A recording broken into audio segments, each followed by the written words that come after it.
একটা সহজ কাজ করো, মহান আল্লাহ তো তোমার জান্নাত দিয়ে দেবেন ইনশাআল্লাহ। সেই কাজটা কি? তুমি তোমার ফ্যামিলিরে ভালো রাখার জন্য এত পরিশ্রম করতে হবে, তাই না? তো সেম কাজটাই তুমি করো, তোমার আহামরি অন্য কিছু করা লাগবে না ইনশাআল্লাহ। তুমি জাস্ট সেম কাজটা করো, বাট নিয়তটা এটা করো যে আমি মহান আল্লাহ তাআলার খুশির জন্য আমার ফ্যামিলিরে ভালো রাখতেছি, আমি আমার মহান আল্লাহ তাআলার খুশির জন্য এত পরিশ্রম করতেছি নিজের ফ্যামিলিরে ভালো রাখার জন্য। কিন্তু হ্যাঁ, একটা জিনিসের পার্থক্য অবশ্যই রাখো, হ্যাঁ, সেটা হলো যে তোমার এই কাজটা কি মহান আল্লাহ তাআলার খুশির জন্য তুমি নিয়ত করছো, মাশাআল্লাহ ভালো।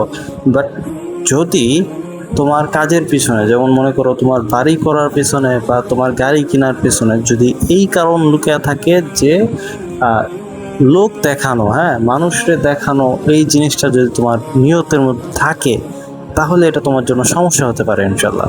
সুতরাং তোমার নিয়তটা ক্লিয়ার করো যে মহান আল্লাহ তাআলার খুশির জন্য আমি আমার ফ্যামিলিরে ভালো রাখতেছি, মহান আল্লাহ তাআলার খুশির জন্য আমি এই কাজ করতেছি, সেই কাজ করতেছি, হ্যাঁ। তো তুমি একটুখানি চিন্তা করে নিও ইনশাল্লাহ যে এই কাজে আল্লাহ খুশি হবেন ইনশাল্লাহ, আর এই কাজে হয়তোবা আল্লাহ তাআলা খুশি নাও থাকতে পারেন। তো এইগুলো চিন্তা করো, তাহলে ইনশাল্লাহ মহান আল্লাহ তো তোমার এই জান্নাত দিয়ে দেবে।